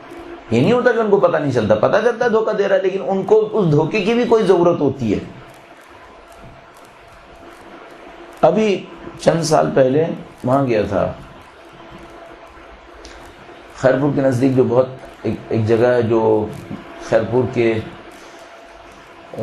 جو نواب وغیرہ تھے ان کا سینٹر تھا، یہاں پہ قلعہ کوڈی جی، میرے خیال میں کوڈی جی صحیح، جہاں پہ ایک بہت بڑا قلعہ بھی ہے، وہاں پہ گیا تھا۔ تو وہاں پہ انہوں نے بتایا کہ ایک صاحب یہاں عشر محرم پڑھنے آئے تھے، چند سال پہلے کی بات ہے۔ تو انہوں نے، میں نے شاید آپ کو سنایا تھا کہ وہ پڑھنے آئے، انہوں نے میرے خیال میں 40-45 منٹ مجلس پڑھی، جبکہ وہاں پر رواج یہ ہے کہ 1.5 گھنٹہ تقریباً پڑھتے ہیں لوگ۔ آپ کو پتہ ہے وہ کس انداز میں پڑھتے ہیں، سب کچھ ہوتا ہے اس میں، نثر نظم سب کچھ ہوتا ہے۔ تو انہوں نے ایک صاحب بہت مشہور و معروف ہیں پورے پاکستان کے اندر، آپ سب لوگ جانتے ہیں، پنجاب سے تعلق ہے، جنوبی پنجاب سے۔ تو وہ صاحب انہوں نے وہاں پر پڑھا، انہوں نے 40-45 منٹ میں مجلس ختم کر دی۔ تو وہ جو بانیان مجالس تھے وہ ان کے سامنے آئے اور ان سے کہا کہ سرکار یہ لوگ جو آپ کو سننے کے لیے آئے ہیں یہ بعض اوقات 2-2 گھنٹے کا فاصلہ طے کر کے آئے ہیں، اور آپ ظاہر آپ کا نام ہے تو اس خاطر یہ 2-2 گھنٹے کا فاصلہ طے کر کے آئے ہیں۔ اگر آپ 45 منٹ میں ختم کر دیں گے تو یہ ان بیچاروں پہ کیا بیتے گی؟ تو اس نے کہا کہ 8 لاکھ میں تو یہی ہوگا. ہاں اس واقعے کو میرا نہیں خیال 4-5 سال سے زیادہ ہوئے ہیں, 4 سال ہوئے ہوں گے میرا خیال میں, 3 یا 4-5 اس رینج میں. تو اس نے کہا کہ 8 لاکھ میں تو یہی ہوگا. اب مادہ پرستی کی انتہا ہے جسے کہتے ہیں, اور کیا چاہیے؟ صحیح. اچھا اب یہ جو مجلس کے منتظمین ہیں کیا نہیں سمجھ رہے کہ یہ مادہ پرست ہے؟ اچھی طرح سمجھ رہے ہیں, اس سے زیادہ کیا چاہیے؟ لیکن پھر کیوں بلاتے ہیں؟ خود مادہ پرست ہیں, خود پبلک کو دیکھ کے بلا رہے ہیں. ان کو کوئی غرض نہیں ہے پرخلوص بلانا ہے, علم دینا ہے, تقویٰ پرہیزگاری, کوئی غرض نہیں. ان کو صرف اس بات سے غرض ہوتی ہے ہماری گلیاں, ہمارے محلے بھرے پڑے ہوں لوگوں سے, دور دور سے لوگ آ رہے ہیں, اتنی بسیں آ رہی ہوں, اتنی گاڑیاں آ رہی ہوں, یہ ہو وہ ہو. ذمہ داریاں کیا ہیں؟ اب جو منتظمین مجالس ہیں ان کی صرف ایک ذمہ داری بنتی ہے, وہ یہ کہ مجلس کے انعقاد میں پورے خلوص کے ساتھ وہ کریں جس سے سید الشہداء کی فکر پھیلے. یہ ذمہ داری بنتی ہے. خلوص دکھائیں, مادہ پرستی مت دکھائیں, لوگوں کو مت دیکھیں, اور سید الشہداء کو دیکھیں, ان کے خاندان کو دیکھیں. کیا کریں گے تو وہ خوش ہوں گے. البتہ میں بتا رہا ہوں ان میں سے بعض لوگ مغالطے سے دو چار ہیں, وہ سمجھ رہے ہیں کہ بیوی خوش اس پر ہوں گی کہ زیادہ لوگ آئیں. ان کے دماغ میں یہ آ گیا ہے. بہت سارے لوگ ہیں جن کے دماغ میں یہ ہے کہ بیوی اس صورت میں زیادہ خوش ہوں گی کہ لوگ زیادہ ہوں گے.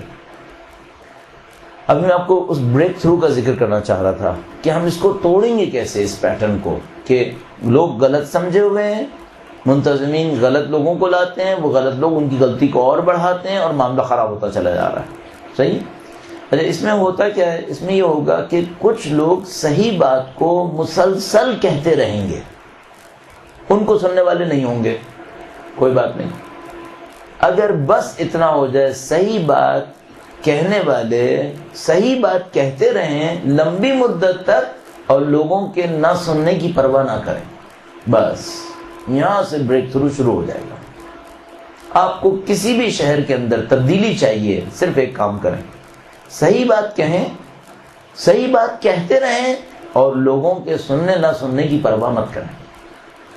البتہ آپ کا لہجہ شفیق ہونا چاہیے, آپ کے لہجے میں طنز نہیں ہونا چاہیے, آپ کے لہجے میں محبت کی سختی ہونی چاہیے, دشمنی کی نفرت نہیں ہونی چاہیے.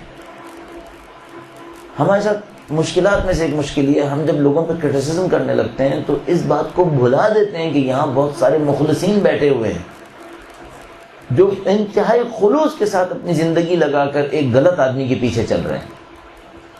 ہم ان مخلصین کو نظر انداز کر دیتے ہیں. مثلا نعوذ باللہ تعالی ہم جنرلائز کر دیں گے کہ یہ جو سب آپ ان کو سننے جاتے ہیں اس لیے کہ وہ آپ کو جنتیں بانٹ رہے ہیں اور آپ کو کچھ نہیں کرنا پڑے گا. ممکن ہے چند لوگ ایسے ہوں, لیکن بہت سارے مخلصین ہوں گے, ان کو آپ ایسے نہیں کہہ سکتے.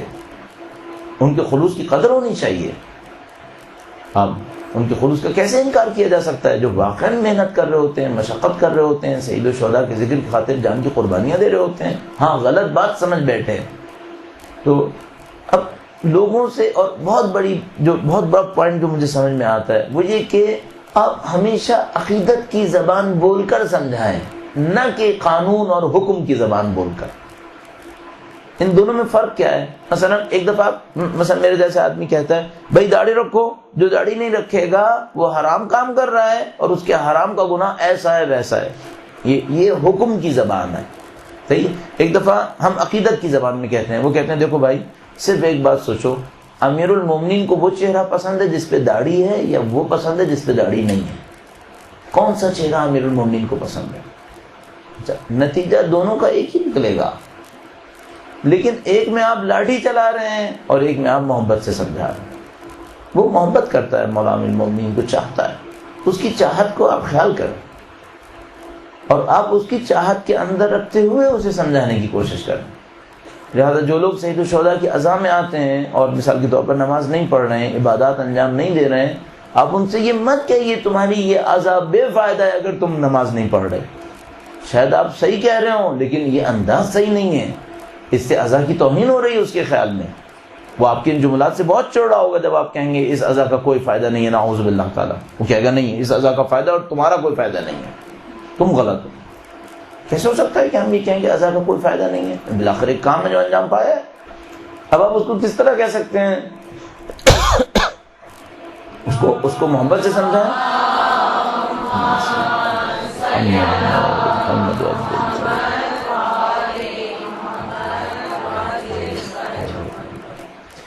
آپ اس کو اس طرح سمجھا سکتے ہیں کہ بھئی اذا کرنے والے کس شخص کو امام حسین زیادہ پسند کریں گے، اور مثال کے طور پر سید الشہداء کس شخص کو زیادہ اپنے سے قریب لائیں گے، وہ جو نماز پڑھے گا یا وہ جو نماز نہیں پڑھے گا. حتیٰ اگر شفاعت کا چیپٹر بھی لوگوں کے ذہن کے اندر ہے، شفاعت کو بھی خوبصورت کر کے بیان کیا جا سکتا ہے. ایک ہمارے پاس ظاہرہ کی روایت موجود ہے کہ ہماری شفاعت اس کو نہیں ملے گی جو نماز کو کم شمار کرے گا. قطعاً ہمارے پاس یہ روایت موجود ہے اور مستند روایت ہے، اور مفاد اس کے احسن المقال کے اندر بھی موجود ہے، منتہی الاعمال جو ہے، اور شیخ عباس قمی نے اس روایت کو کئی جگہ پہ لکھا ہوا ہے، مستندات کے اندر بھی موجود ہے کہ ہماری شفاعت اس کو نہیں ملے گی جو نماز کو کم شمار کرے گا. لیکن اگر آپ اس کو صرف اس طرح سے کہیں گے اس اذا سے شفاعت نہیں ملے گی چونکہ تم نماز نہیں پڑھ رہے، یہ جملہ پہ صحیح نہیں ہوگا. یہ جملہ بہت کرخت ہے، بہت سخت ہے، نہیں ہونا چاہیے. ایسے نہیں کہنا چاہیے، احترام سے چاہیے. آپ کے اور ہمارے جملے کے اندر تعظیم ہونی چاہیے اذا کے لیے. یعنی ہم لوگوں کو گروپ فرقہ بنا کر اپنے آپ کو یہاں رکھ کے ان پہ حملہ نہ کریں، نہیں، ان کو اپنا بھائی بنا کر ان کو اپنے ساتھ رکھ کر ان کے ساتھ چلیں. اگر آپ یقین فرمائیے صرف اس ایک پوائنٹ کو سمجھ گئے کہ آپ عقیدت سے سمجھائیں نہ کہ حکم سے، تو آپ کی تنقید کو لوگ بہت آسانی سے جھیل لیں گے. ہاں ابھی بھی کچھ لوگ ریپلس ہوں گے، کچھ ریئیکشن دکھائیں گے، لیکن زیادہ تر لوگ آپ کی تنقید کو جھیل لیں گے کیونکہ آپ کی تنقید میں ایک محبت ہوگی. اب جو میں نے داڑھی اور نماز کی مثالیں لی، اس کو آپ ظاہر ہے کہ آپ لوگوں نے جو تبلیغ کرنی ہوتی ہے اس کے اندر آپ پردے کی طرف جائیں گے، میوزک کی طرف بات کریں گے، دنیا کی دوسری چیزوں کے لیے کہیں گے. ان تمام چیزوں کو کہنے کے دو طریقے اپنے ذہن میں دیکھیے گا کہ بھئی وہ طریقہ جو محبت کو رکھتے ہوئے ہے اور وہ طریقہ جس میں ہم لوگوں کو مقابل بنا دیتے ہیں، وہ کون سا ہے. مقابل مت بنائیے، اپنے ساتھ رکھیے، خود ان کے ساتھ چلیے سید الشہداء کی اذا میں، اور ان کو سمجھانے کی کوشش کیجیے کہ عزادار کو ایسا نہیں ہونا چاہیے.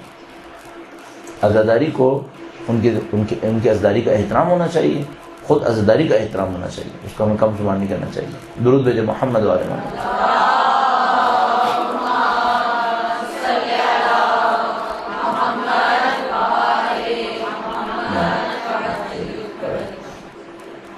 اچھا، اگر کوئی شخص مسلسل حق بات کہتا رہے، خلوص کے ساتھ کہے، اپنی غلطیوں کو اس میں شامل نہ کرے، تو یقیناً کچھ لوگ اس کی بات کو سمجھنے والے بننا شروع ہو جائیں گے.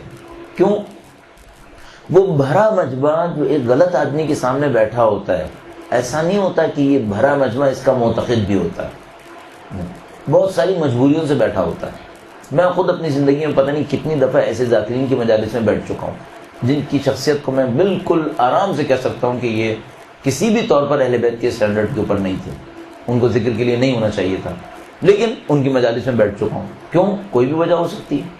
تو یہ جو جمع غفیر بیٹھا ہوتا ہے، آپ سمجھیں کہ سب اس کے معتقد ہیں، نہیں، ضروری نہیں ہے معتقد، شاید مجبوری ہو، اس کے علاوہ کوئی ہے ہی نہیں.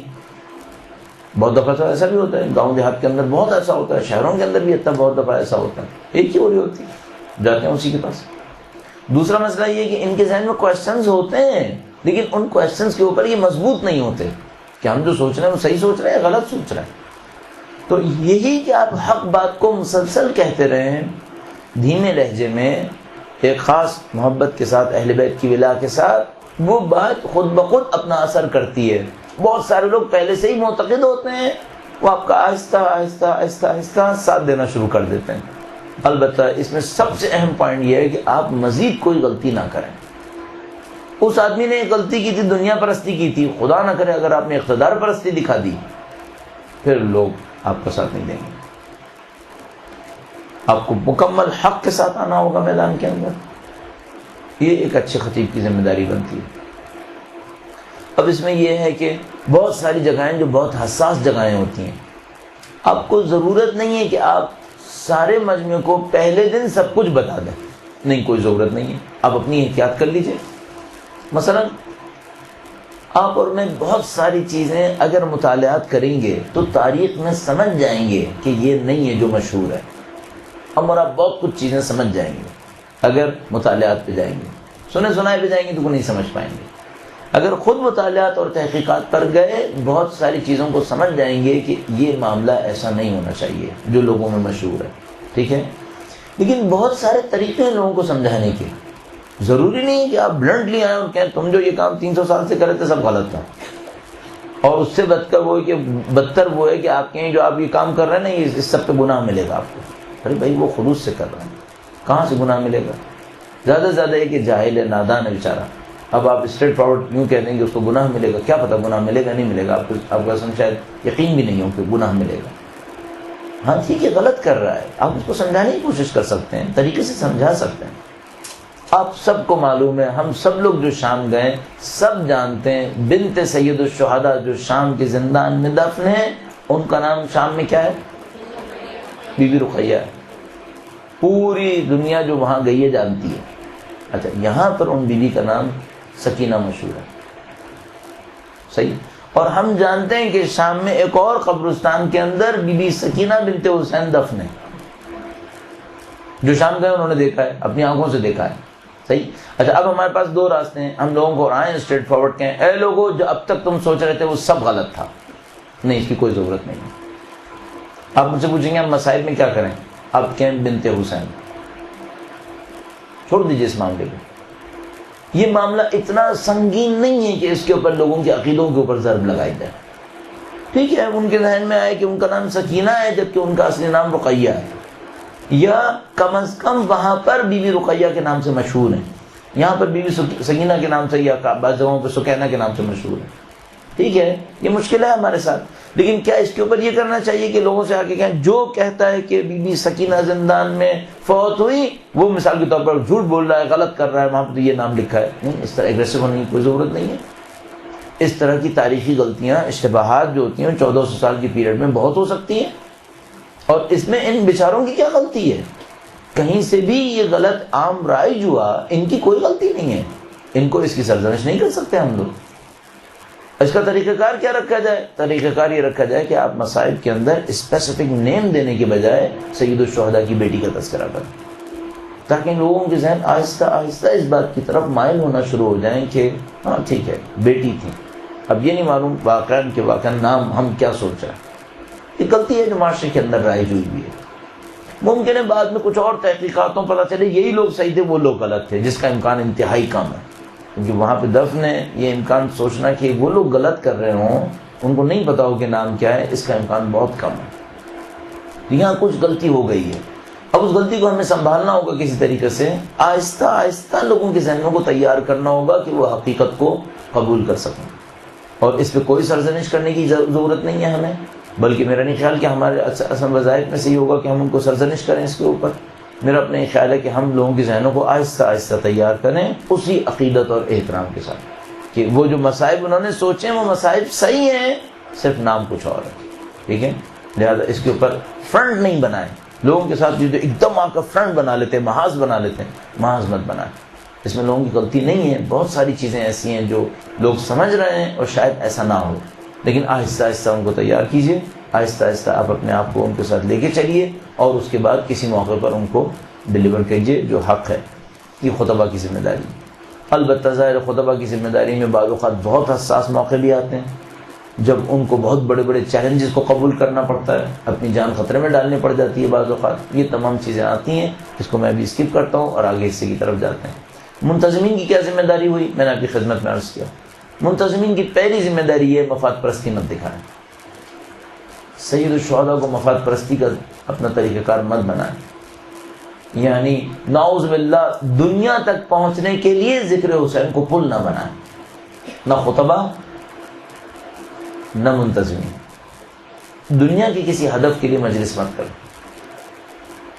مجلس سید الشہداء کے لیے ہونی چاہیے، انہی اہداف کے لیے ہونی چاہیے جن اہداف کے لیے سید الشہداء نے قربانی دی۔ یہاں عجیب ایک واقعہ پیش آیا، پاک محرم کا ایک اجلاس ہو رہا تھا، پاک محرم جو نشر پاک میں مجالس منعقد کرتی کافی سال پہلے. اس میں ایک صاحب نے اصرار کیا کہ مثلا مجلس ایسی ہونی چاہیے، تو ان کو کسی اور صاحب نے جو پاک محرم کی سابقہ ممبر ہیں، فوت ہو چکے ہیں، انہوں نے کھڑے ہو کر کہا کہ دیکھو بھائی یہ بات سب لوگ سمجھ لیں، یہ مجلس عزا ہے، کوئی درسگاہ نہیں ہے. اور تصور کر رہے ہیں اس ممبر کے یہ ممبر ان انگلش، ہاں ممبر اردو نہیں، اس جو بھی ممبر ہے اس کے ذہن میں کیا ہے؟ مجلس عزا میں کچھ سکھانے کی کوئی کوشش نہ کرے. اس سے کوئی پوچھے کہ بھائی درسگاہ نہیں ہے تو اور ہے کیا؟ مگر تم نہیں کہتے کہ کربلا درسگاہ ہے؟ کربلا سکھاتی ہے انسانیت کو، تو اگر کربلا سکھاتی ہے اور عزاداری شہید الشہداء نہیں سکھاتی تو پھر عزاداری شہید الشہداء کی عزا کیسے ہو گئی پھر یہ؟ یعنی آپ غلط فہمی کی حد دیکھ رہے ہیں انتہا، کہ وہ بالکل بلنڈلی کھڑے ہو کر کہتے ہیں. یہ بات ذہن میں رکھیے گا کہ یہ عزا ہے، کوئی درسگاہ نہیں ہے. نہیں، یہ درسگاہ ہے، یہ اسلام کی درسگاہ ہے، اہل بیت کی تعلیمات کی درسگاہ ہے، اہل بیت اطہار علیہ السلام کے فضائل، ان کے مسائل کو بتانے کی درسگاہ ہے، قطعاً درسگاہ ہے. کیوں نہیں ہے؟ منتظمین کی ذمہ داری ہے نمبر 1 مفاد پرستی میں مت جائیں، دنیا کی خاطر سید الشہداء کے ذکر کو مت کریں. نمبر 2 اپنی فکر کو زیادہ سے زیادہ سید الشہداء کے نزدیک لائیں. اور ایک قانون ہم کہہ سکتے ہیں، جن اہداف کے لیے امام حسین نے قربانی دی انہی اہداف کے لیے سید الشہداء کی عزا ہونی چاہیے. عزا کے اہداف وہی ہونے چاہیے جن اہداف کے لیے خود سید الشہداء نے قربانی دی. اگر قربانی اسلام کی بقا کے لیے دی ہے، عزائے سید الشہداء کو ذکر سید الشہداء کے ذریعے اسلام کو باقی رکھنا چاہیے. اور ظاہر عزا کی بنیادی ترین اہداف میں سے ایک ہدف یہ ہے کہ عزا اہل بیت کی شناخت کا وسیلہ بنے. عزا کے ذریعے سے لوگ اہل بیت کو پہچانیں، اہل بیت کی امامت کو، اہل بیت کے مقام و منصب کو، اور کائنات میں ان کی حیثیت کو. یقیناً عزائے سید الشہداء اہل بیت اطہار علیہ السلام کا تعارف کروائے، خود سید الشہداء کا تعارف کروائے، اور یہ کام مستقل جاری رہے. لوگوں کی طرف آ جائیں. لوگوں کو کیا کرنا چاہیے؟ لوگوں کے معاملے میں نے آپ کی خدمت میں عرض کیا، اگر کہیں پہچان لیں کہ یہ شخص دیندار نہیں ہے، اس کے پاس نہیں جانا چاہیے. اگر یقین ہو جائے، البتہ الٹے سیدھے بہانوں پہ کام نہیں کرنا چاہیے. یعنی میں نے فوراً یہ جملہ تیزی کے ساتھ اس لیے کہا کہ بعض اوقات ذرا سے بہانے پر لوگ ناراض ہو جاتے ہیں، ذرا سے بہانے پر کئی سال کی خدمات کو ختم کر دیتے ہیں. نہیں، یہ نہیں ہونا چاہیے. موقع ملنا چاہیے. یعنی ایسا نہیں ہونا چاہیے کہ اگر ایک آدمی نے کوئی غلطی کی تو ہم سوچیں اس کو یہ غلطی نہیں کرنی تھی، بس اب آج سے اس سے میرا کوئی تعلق نہیں. ایسا نہیں ہو سکتا. ہر انسان ایک انسان ہے باہر، تو اس میں غلطی کا بھی امکان ہے. اور اگر ہم کوئی غلطی کسی سے دیکھ رہے ہیں تو یہ سوچتے ہوئے کہ بالآخر انسان غلطی کر سکتا ہے، اس غلطی کا امکان رکھنا چاہیے. ہاں، اگر ہم دیکھتے ہیں غلطی پہ اصرار کرتا ہے، کوئی گناہ ہے جس کے اوپر اصرار کر رہا ہے، اور تمام تر تاکیدات کے باوجود وہ گناہ ترک نہیں ہو رہا، وہ غلطی ترک نہیں ہو رہی، اس کا مطلب یہ ہے کہ یہ آدمی اس ذکر کے قابل نہیں ہے، اس کو اس ذکر کا منصب نہیں ملنا چاہیے. تو لوگوں کے اندر جو ہوشیاری ہونی چاہیے وہ یہ کہ جس کو پہچان لیں کہ یہ دنیا پرست ہے، جس کو پہچان لیں کہ اس کا اہل بیت کی فکر سے پرخلوص فکر سے تعلق نہیں ہے، یہ اس عزا کو اپنے اہداف کے لیے استعمال کر رہا ہے، اس آدمی کی طرف نہیں جانا چاہیے. نہیں جانے کا مطلب کیا ہونا چاہیے؟ سادہ ترین کام ہے، اس کی مجلس میں شرکت نہیں کریں، کسی پاکیزہ انسان کی مجلس میں جائیں. اب یہاں پہ لوگوں کی خرابیوں میں سے ایک خرابی کیا ہے؟ لوگ اشتہار دیکھتے ہیں. لوگوں کی خرابیوں میں سے ایک خرابی یہ ہے کہ یہ ذاکر حسین کو بھی دنیا میں تولتے ہیں. مثلا سادہ سی ایک بات ہے، وہ ذاکر بڑا ہے جو زیادہ پیسے لیتا ہے. اس بات کو ہم بہت سارے علاقوں میں رائج پاتے ہیں کہ ایسا ہی ہے. وہ ذاکر بڑا ہے جس کے نام کے بڑے بڑے پوسٹر لگتے ہیں. یہ لوگوں کے بہت ہی نامعقول اسٹینڈرڈز ہیں جو بنے ہوئے ہیں، آپ اس کو اتنی آسانی سے نہیں توڑ پائیں گے. وہ ذاکر بڑا ہے جو بڑی جگہ پڑتا ہے. کچھ ممبر ہیں جو بڑے منابر ہیں، ممبر ہیں اس کی مجلس بڑی مجلس ہے، اگر کوئی وہاں پڑھے تو وہ بڑا ہے. ان میں سے کوئی معیار نہیں. جس کی مجلس سید الشہداء قبول کریں یہ وہ بڑا ہے، وہ بڑی بات ہے. میں نے شاید آیت اللہ اشتہاردی کا ایک واقعہ سنایا تھا آپ کی خدمت میں، نہیں سنایا تھا، ابھی عرض کر دیتا ہوں. درود بھیجے گا محمد علیہ محمد.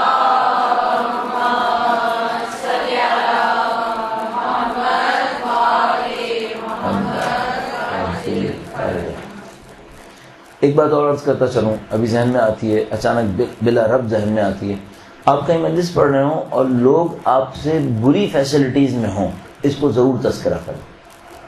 ایسا آپ مجلس پڑھ رہے ہیں، آپ کے لیے پنکھا لگا ہوا ہے، لوگوں کے لیے نہیں لگا ہوا، اس کو تذکرہ کریں لوگوں کے سامنے کہ معذرت کر لیں. یہ بہت اچھا رہے گا، بہت اچھا. آپ کو ہمیں کیوں پریویلیجز ملے؟ ہمیں اور آپ کو ایکسٹراڈنری بینیفٹس مل رہے ہوتے ہیں اس وجہ سے کہ ہم پڑھ رہے ہوتے ہیں. ان کو اگر مل رہے ہیں، اگر آپ کے لیے ممکن ہے تو اصلا اپنا بھی پنکھا بند کروا دیں، لوگوں کی طرف کروائیں، تاکہ آپ لوگوں کے ساتھ ایک ہو جائیں.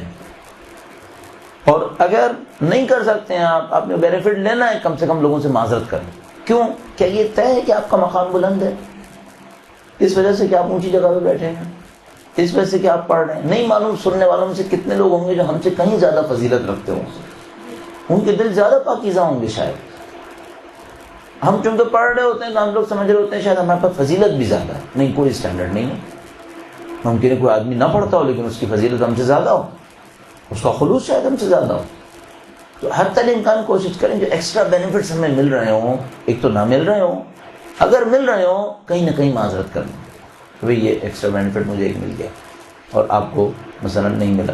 حتیٰ دنیا کے حساب سے یہ چیز بہت اچھی ہے، آخرت کے لیے تو یقیناً اچھی ہے، دنیا کے حساب سے بھی بہت اچھی ہے کہ آپ کے اندر انصاف ہونا چاہیے، آپ کی زندگی میں انصاف ہونا چاہیے، نہ انصافی نہیں ہونی چاہیے.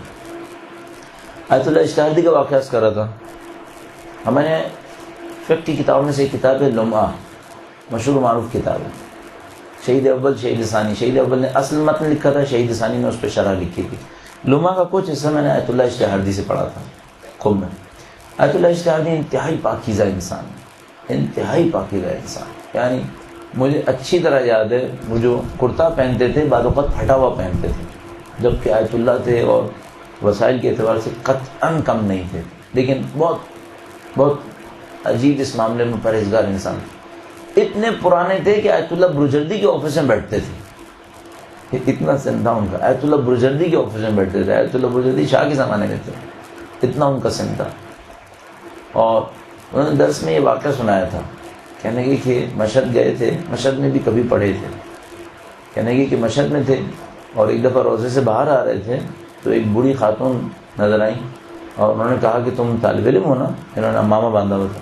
انہوں نے کہا ہاں طالب علم. مجلس پڑھتے ہو؟ ہاں مجلس پڑھتا ہوں. کہا کہ میرا فلاں گاؤں ہے، اس دن مجلس ہے، آؤ گے پڑھنے کے لیے؟ کہا میں آؤں گا. اس زمانے میں کچھ ہوتا ہی نہیں تھا، ٹیلی فون وغیرہ یہ سب یہی ہوتا تھا، لوگ آتے تھے بول دے تھے. چلے گئے. کہنے کی کہ اس کا گاؤں بہت دور تھا، پہلے بس سے گیا، پھر پتہ نہیں بیل گاڑی یا پتہ نہیں انہوں نے کیا بتایا تھا، گھوڑا گاڑی سے گیا، پھر کچھ پیدل بھی چلا، تب کہیں جا کے اس کے گاؤں پہنچا. گاؤں پہنچا. کہنے کی کہ معمولاً جب ہم مجلس پڑھنے جاتے ہیں تو گاؤں میں مجلس کی خبر ٹھیک ٹھاک سمجھ میں آتی ہے، جیسے انٹر ہو رہے ہوتے ہیں تیاریوں سے سمجھ میں آ جاتا ہے کہ آج مجلس ہے. وہاں کوئی خبر نہیں. کہنے کی حتیٰ میں داخل ہو گیا، پھر لوگوں سے میں نے اس بڑھیا کا گھر پوچھا، لوگوں نے بتایا فلاں جگہ پر ہے. گھر تک پہنچتے تک مجلس کی کوئی خبر نہیں تھی. پھر گھر میں کھٹکھٹا کے داخل ہوا، وہ خاتون تشریف لائیں اور وہ کمرے میں لے گئیں. وہاں پہ انہوں نے فرش اعضا بچھایا ہوا تھا، ایک کرسی رکھی ہوئی تھی. مجھے کہا کرسی پہ بیٹھ جاؤ. بیٹھ گئے. کہنے کی شروع کرو.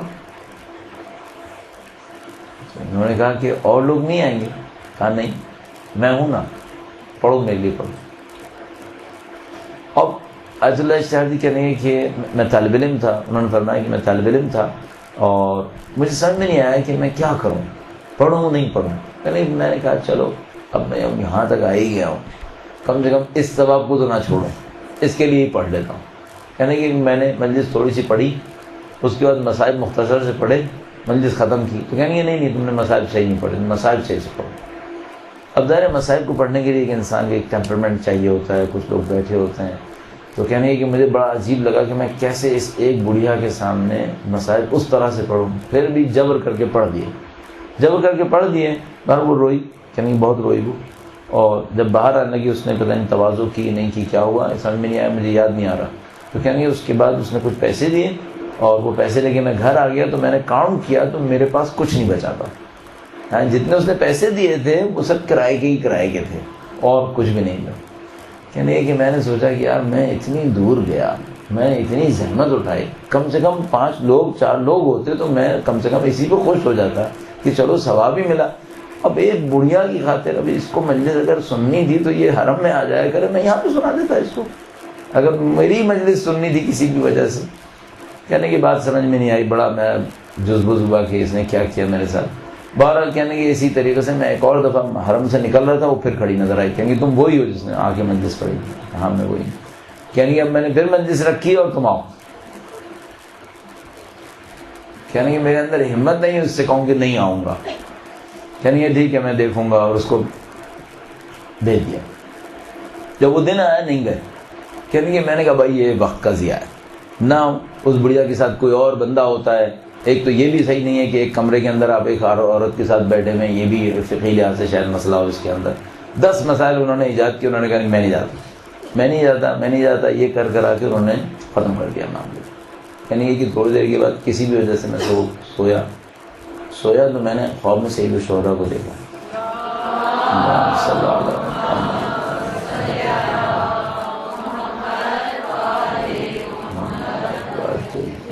اب جو میں سناؤں گا اس میں مت سوچیے گا کہ یہ میں قانون بنا رہا ہوں. قانون نہیں بنا رہا ہوں, اس بڑھیا کا خلوص بتا رہا ہوں. خلوص بہت بڑی دولت ہے. اگر آپ کسی کو پرخلوص عزادار دیکھیں اس کا احترام کریں. صحیح. سید الشہداء خواب میں تشریف لائے اور آغا اجتہادی سے کہا ہمارے طالب علم ہوں اور ہماری مجلس نہیں پڑھتے, اب اتنے بڑے ہو گئے. کہنے لگے کہ میں جب خواب سے اٹھا مجھے کچھ سمجھ میں نہیں آیا کہ میں کیا کروں. سب سے پہلے تو روزے پہ گیا, جا کے خوب معافی مانگی کہ نہیں مولا میں بڑا نہیں ہوا, چھوٹا ہوں اور قطعاً میں نے بڑے ہونے کے لیے نہیں کیا. خوب معافی مانگی. فوراً بھاگا اس کے گاؤں کی طرف. اب ظاہر بہت دیر ہو چکی تھی. کہنے لگے کہ میں جتنی تیزی سے پہنچ سکتا تھا اس کے گاؤں پہنچا, اس کے گھر پہنچا, اس کے دروازے پہ پہنچا. دروازہ کھلا ہوا تھا. اندر گیا تو وہ بڑھیا فرش عزا پہ بیٹھی ہوئی تھی. اس نے جب مجھے دیکھا تو مجھ سے کہنے لگی کہ جب تک ڈانٹ نہیں کھائی نہیں آئے نا. کہنے لگی جب تک ڈانٹ نہیں کھائی نہیں آئے نا, اب آئے ڈانٹ کھا کے. یہ پرخلوص لوگ آپ کی جنت اور جہنم ہے. یہ آپ کو جنت میں بھی پہنچا سکتے ہیں, نعوذ باللہ جہنم میں بھی دھکیل سکتے ہیں. پرخلوص لوگوں کا احترام کریں. عزا کے اندر کوئی بھی آپ کو پرخلوص نظر آئے اس کے احترام میں کوئی کمی نہیں کیجیے گا, چاہے اس کا حال حلیہ جاہلانہ ہو, عاقلانہ ہو, مذہقہ خیز ہو, کیسا ہی ہو. اگر پرخلوص سمجھ میں آتا احترام کر. جو اب تک مجھے سمجھ میں آیا ہے جس نے یہ کام کر لیا اس کی دنیا اور آخرت دونوں بنے گی. جس نے پرخلوص عزادار کا احترام کر لیا اس کی دنیا اور آخرت دونوں بنتی. اور جو یہ نہ کر سکا شاید ذاکر رہے گا لیکن امام حسین سے دور ہوگا. ذاکر تو شاید رہے گا لیکن امام حسین سے بہت دور ہوگا, کیونکہ سید الشہداء کا دل اپنے پرخلوص ماننے والوں کے ساتھ ہے, اس سے دور نہیں. اگر سید الشہداء چاہیے پرخلوص عزاداروں کا احترام کرنا پڑے گا. یہ ہماری اور آپ کی ذمہ داری ہے, اور جو شرکت کرنے والے ہیں ان کی ذمہ داری ہے اپنے خلوص کو بڑھائیں, پرخلوص شرکت کریں. آپ کو خدا نے ایک پاکیزہ کام دیا ہے, آپ کو خدا نے ایک مقدس کام دیا. اپنے اس پاکیزگی اور تقدس کا احترام کریں. اس کام کو ہرگز کم مت سمجھیں, اس کام کو دائمی نعمت بھی مت سمجھیے گا. نہیں معلوم خدا کب واپس لے لے گا. اگر غلطیوں پہ غلطیاں کرتے چلے گئے تو خدا خلوص کی دولت واپس لے لے گا. پھر نعوذ باللہ ہم پیسے کی خاطر کر رہے ہوں اور ہمیں پتہ ہی نہ چلے کہ ہم کیا کر رہے ہیں. تو بہت خیال کریں. آپ ایک پل صراط کریں, گزر گئے تو آپ جنت میں. نعوذ باللہ صحیح نہ کیا پھر نہیں پتا کہاں پر. بہت اہم کام ہے جو آپ کے اور ہمارے ہاتھ میں ہے. اور میں نے عرض کیا جو عزادارانہ سید الشہداء ہیں ان کے اندر خلوص کا اضافہ ہونا چاہیے. آخری جملہ, ایک جملہ روایت سے عرض کرتا ہوں آپ کی خدمت میں. فرمایا دین کا اچھا مبلغ نہ لوگوں کو اتنی امید دلائے کہ گناہ پر جری ہو جائیں، یعنی گناہ کی جرات کریں. اچھا مبلغ نہ لوگوں کو اتنی امید دلائے کہ گناہ کی جرات کریں، اور نہ لوگوں سے اللہ سے نا امید کرے کہ خدا سے دور ہو جائے. دو میں سے کوئی کام نہ کرے. نہ اتنی امید دلائیں کہ لوگ کہیں گناہ بھی کر لو کچھ نہیں ہوگا، اور نہ اتنا سخت کریں کہ اللہ سے نا امید ہو جائے. اللہ سے نا امید نہ کریں، سب سے بڑا گناہ ہے یہ. اور وہ جو حضرت موسیٰ علیہ السلام کا مکالمہ آپ کی خدمت میں شاید پہلے عرض کر چکا ہوں گا، یہ کہ اللہ تعالیٰ نے حضرت موسیٰ علیہ السلام سے کہا کہ میرے لیے کچھ کرو. فرمایا میں سب کچھ تیرے لیے کرتا ہوں. فرمایا کہ یہ سب کچھ تم نے اپنے لیے کیا ہے. فرمایا اللہ تعالیٰ سے اے خدا میں تیرے لیے کیا کروں. یہ جملہ اپنی زندگی کا موٹو بنا لیں، ہدف بنا لیں. فرمایا میرے بندوں کو مجھ سے نزدیک لاؤ، یہ تم نے میرے لیے کیا ہے. آپ کے سامنے اللہ کے بندے بیٹھے ہیں، خدا متعال کے عباد ہیں، اماں ہیں، یہ سب بندے اور کنیزیں اللہ کی ہیں. ہماری ذمہ داری، پہلی ذمہ داری یہ ان کو اللہ سے نزدیک لے کر آئیں، اللہ کی محبت ان کو یاد دلائیں. خدا ان کو چاہتا ہے، ان کو یاد دلائیں کہ ان کو خدا سے محبت کرنی ہے. ہماری اہم ترین ذمہ داری یہ ہے کہ ہم لوگوں کے دلوں میں خدا کی محبت زندہ کریں، لوگوں کے دلوں میں اہل بیت کی جو محبت پہلے سے موجود ہے اس کو مزید پروان چڑھائیں. اور ذمہ داری یہ ہے کہ اپنی شخصیت کی کوئی پروجیکشن وہاں پر نہ ہونے دیں. اپنی ذمہ داریوں میں سے ایک ذمہ داری سمجھے گا کہ آپ کبھی بھی اس ممبر کے ذریعے سے اپنی پروجیکشن، اپنی ذات کی نمائش مت ہونے دیجیے گا. یہ جو پہلے ہی ہو رہی ہے یہ سوال کے لیے کافی ہے. یہ کہ میں اور آپ اونچے ہو کر بیٹھے ہوئے ہیں اور لوگ ہمارے سامنے بیٹھے ہوئے ہیں، یہ سوال کے لیے بہت ہے قیامت کے لیے. اب اس کے اوپر مزید بدبختی ہوگی اگر ہم اس کے ذریعے سے اپنے آپ کو اور اونچا کرنے کی کوشش کریں. یہ کافی ہے ہمارے لیے. اللہ ہم سے سوال کرے گا تم کو 1 گھنٹہ ٹائم ملا تھا، تم نے 1 گھنٹے میں اتنے لوگوں کا وقت برباد کیا، تم نے کیا دیا ان کو؟ کتنے لوگوں کو مجھ سے نزدیک لائے؟ یہ امپورٹنٹ کوشچن ہوگا، اس کو ذہن میں رکھیے گا. اور وہ جو میں نے آپ کی خدمت میں اچھے مبلغ کی تعریف کے لیے روایت عرض کی، اس کو بہت اہمیت سے دیکھیے گا. فقہ کے معاملات میں نہ اتنا سخت کر دیں کہ لوگ پناہ مانگیں کہ بھائی ہمیں فقہ چاہیے ہی نہیں، نہ اتنا ڈھیلا جوڑ دیں کہ لوگ فقہ کو اہمیت ہی نہ دیں. اسی طریقے سے ہر معاملے کے اندر اس طرح سے لوگوں کو لے کر چلیں کہ یہ اللہ سے نزدیک رہیں. ان کو اللہ سے دور نہیں کرنا ہے، اللہ سے نزدیک لے کر آنا ہے. انشاءاللہ کوشش کریں ہر مجلس سے پہلے چاہے 2 سیکنڈ ہی صحیح وقت کے امام سے نصرت مانگیں، عادت بنائیں. اللہ صلی اللہ علیہ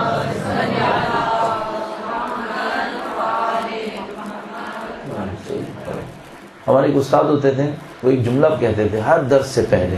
فلسفہ پڑھتا تھا میں ان سے.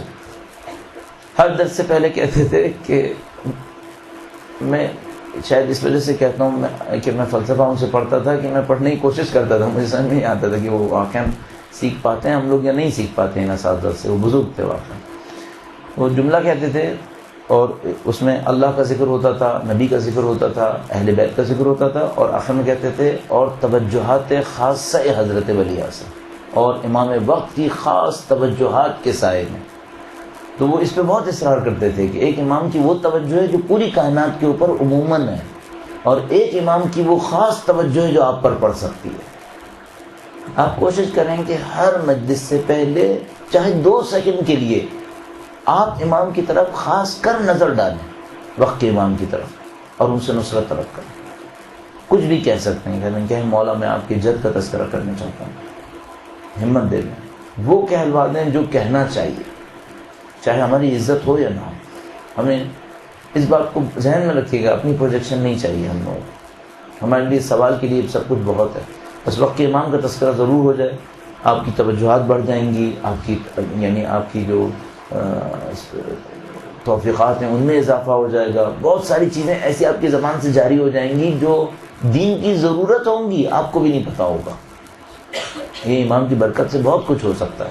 اگر یہ میں اور اب دستور بنا لیں، ہر مجلس کو شروع کرنے سے پہلے وقت کے امام کا ضرور تذکرہ کر لیں. صحیح. آخری منٹس میں ایک بات اور کہنا چاہوں گا، یہ کہ ہم لوگ کچھ چیزیں عادت بناتے ہیں، مثال کے طور پر پیٹرن بناتے ہیں ہم لوگ. یہ آخری جملہ شاید اتنا زیادہ ریلیونٹ نہیں ہے پورے اس لیکچر سے. وہ یہ ہے کہ مثلا آیہ کریمہ کون سی پڑھنی ہے، خطبہ کون سا دینا ہے، ٹھیک ہے. اس طرح کی ہم کچھ چیزیں بناتے ہیں. یہ بنانا غلط نہیں ہے اگر اس میں کوئی لاجک مل جائے، کوئی حکمت مل جائے تو پھر بہت اچھا ہے. کسی حکمت کا انتخاب کر لیں. میں نے اپنی زندگی میں اصول بنایا ہوا ہے کہ اگر میں درس دوں گا تو سورہ قصص کی 5ویں آیہ کریمہ، 4تھی اور 5ویں آیہ کریمہ، وہ نرید ان نمنا علی الذین استضعفوا فی الارض، اس آیہ کریمہ کو پڑھوں گا. اگر مجلس پڑھوں گا تو ام حسبت ان اصحاب الکہف والرقیم کانوا من آیاتنا عجبا، میں اس آیہ کریمہ کو پڑھوں گا چاہے موضوع کچھ بھی ہو. کیوں یہ ہوا؟ ایک موقع پر ایک جگہ پہ میں ایک مجلس پڑھ رہا تھا، ایک آدمی میرے پاس آیا اور اس نے کہا کہ سید الشہداء نے کوفہ کے بازار میں جو آیت پڑھی وہ کون سی تھی؟ مجھے اسٹرائک ہوا کہ آیت کریمہ یہی تھی، ام حسبت ان اصحاب الکہف والرقیم کانوا من آیاتنا عجبا. پتہ نہیں کیوں میرے دماغ نے یہ کہا کہ ہم جو کچھ کر رہے ہیں وہ صرف سید الشہداء کے اس معجزے کو بار بار بیان کر رہے ہیں. ہم در حقیقت سید الشہداء کے ہی دیے ہوئے ہیں. اور مجھے یہ لگا کہ جیسے یہ وہ آیہ کریمہ ہے جس نے سارا یہ کربلا کا واقعہ تبدیل کر دیا. اس آیہ کریمہ سے بہت کچھ تبدیل ہوا ہے. اس کو میں کئی دفعہ عرض کر چکا ہوں کہ خدا تعالیٰ اپنے نظام میں کبھی بھی جلدی نہیں کرتا. اور اس آیہ کریمہ کے پڑھنے تک لوگ تماشائی تھے، اہل بیت کو دیکھنے آئے تھے. جب سید الشہداء کے سر مقدس نے اس آیے کو پڑھا تو اچانک یہ لوگ سوگوار بن گئے. اس آیت میں تاثیر بہت ہونی چاہیے. مجھے لگتا ہے یہ آیت کریمہ سر سید الشہداء کے معجزے کی ایک نشانی ہے ہمارے پاس. اس خاطر میں نے اس آیت کریمہ کا انتخاب کیا کہ ہر خطبے کے موقع پر اس آیت کریمہ کو پڑھوں گا. البتہ میری کچھ چیزیں ضعف میں بھی ہونی چاہیے، کچھ کمزوریاں میری ہونی چاہیے. شاید مجھے بہت زیادہ آیات شاید حفظ نہیں ہے، شاید اس وجہ سے بھی ہو سکتا ہے. لیکن بہرحال مجھے لگا یہ آیت کریمہ بہت امپورٹنٹ ہے اور اس آیت کریمہ کو ہمیں اہمیت دینی چاہیے. کوشش کریں کہیں نہ کہیں ہم سید الشہداء اور ان کی نشانیوں کو مستقل اپنی زندگی کے اندر لے کے چلیں. البتہ جو میں نے آپ کی خدمت میں عرض کیا، اس کا قطعاً ہدف یہ نہیں ہے کہ آپ سب لوگ بھی یہی کام کرنا شروع کریں. نہیں، ہر ایک کا اپنا طریقہ کار ہوتا ہے. مثلا آپ خطبے کے اندر کوئی بھی، معمولاً جو لوگ کام کر رہے ہوتے ہیں وہ خطبے کے اندر کوئی ریلیونٹ آیت لیتے ہیں، اس آیت کو بولتے ہیں اور اس کے بعد کہتے ہیں کہ مثلا اس آیت کریمہ میں خدا نے یہ کہا ہے اس طرح سے. تو اس میں کوئی قباحت، کوئی برائی نہیں ہے.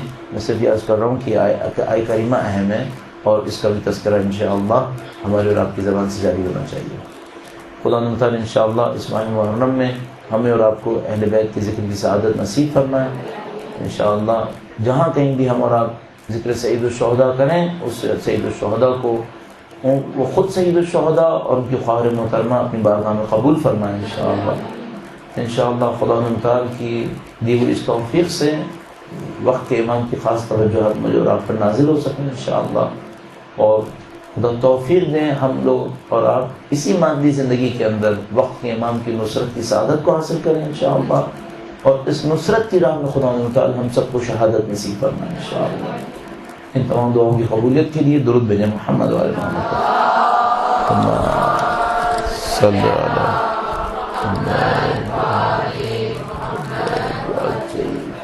بہت نائت.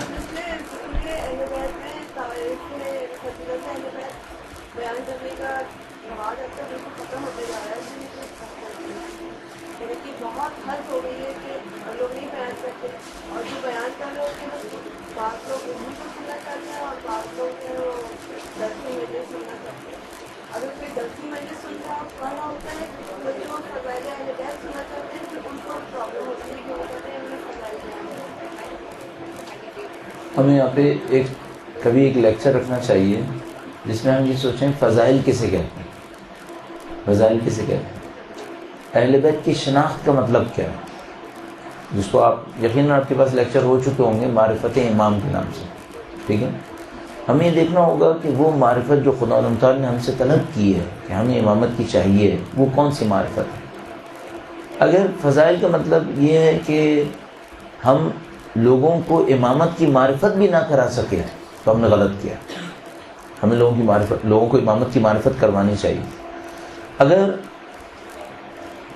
مثلا کوئی ترک فضائل کرتا ہے، اس کا مطلب یہ ہے کہ وہ لوگوں کو معرفت نہیں دے پا رہا. میں نے اس کے غلط ہے، بالکل غلط ہے.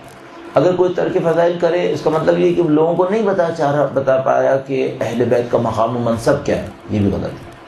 ہمیں یہ سب کام کرنے ہیں، یہ ہمارے کام کا حصہ ہے کہ ہمیں لوگوں کو بتانا ہے امامت کا مقام کیا ہے، امامت کی معرفت کیا ہے، امامت کی شناخت کیا ہے، امامت کا مقام و منصب کیا ہے. اس کے اندر وہ چیزیں بھی آ سکتی ہیں جن کو لوگ فضائل کہتے ہیں. لیکن ایک بات ہے، اگر لوگ فضائل کا مطلب یہ لے رہے ہیں کہ ان کے سامنے یہ ثابت ہو کہ وہ کچھ نہ کریں گے اور جنت میں جائیں گے، یہ ذرا مشکل ہے. کیونکہ اہل بیت اطہار علیہ السلام نے معیار بنائے ہوئے. ہاں، اہل بیت کی شان بیان نہ کرنا وہ کمی ہے. اہل بیت کی شان بیان ہونی چاہیے. اچھا، ہم کوشچن آنسر کا سیشن آج نہیں رکھ پائے تھے کیونکہ اب آلریڈی دیر ہو چکی ہے. ہاں، میرے خیال میں دیر ہو چکی ہے اور ہم اس کو مزید آگے نہیں بڑھا پائیں گے. اور یہ کوشچن جو ہیں وہ تھوڑے سے ریلیونٹ بھی جا رہے ہیں، یعنی کوئی بہت زیادہ ٹاپک کے اوپر نہیں آ کے دے رہے ہیں. یہ تو ٹاپک کے مطابق تھا جو انہوں نے ابھی پوچھا. انتہائی شکریہ. درود بھیجیں محمد و آل محمد.